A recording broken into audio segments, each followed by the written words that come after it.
Now we're at a point where we can add our character control. So what I'm going to do is I'm going to zoom in to my play area. I'm going to right click, it's going to open spot here. And then I'm going to go and add my character controller to my environment. So to do that, all I'm going to do is go down here to the bottom under Assets, click on Character Controller, and you'll see I have a first-person character controller here. So to get him in my environment, all I'm just going to do is click and drag and add him in there.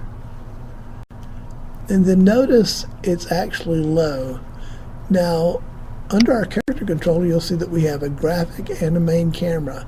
By default, we have a default camera. We no longer need that, so I can delete that. So I'm going to right-click and delete my main camera because I only need one camera in my environment. But notice that my character controller or my first person is actually in the ground. If I leave it there, what will happen is it will actually fall through the terrain, and that's something I don't want to have. Another thing is I want my camera to be from an adult perspective. So what I'm going to do is click on my camera under my first person controller, and then I'm just going to move it up a little bit so that my camera is actually up away from my graphic that represents my first person.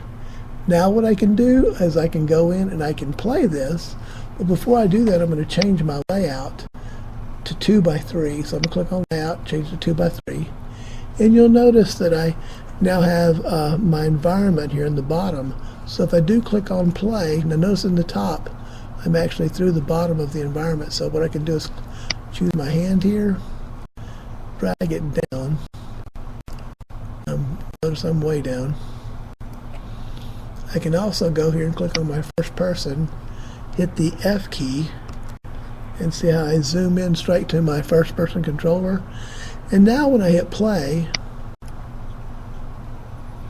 in the bottom I can now go in and with my arrow keys I can walk through my environment.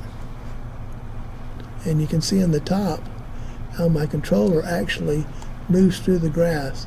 Now notice how my grass sways in the wind as well. That's the grass that I added previously that interacts with my environment.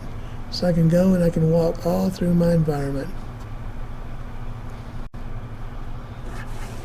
To stop this, I just go here and hit stop play, and then I'm back here. And in this 2x3 environment, I can actually go in and I can add things and manipulate things through my top window here, and then I can go and play and see how it looks in my bottom window here.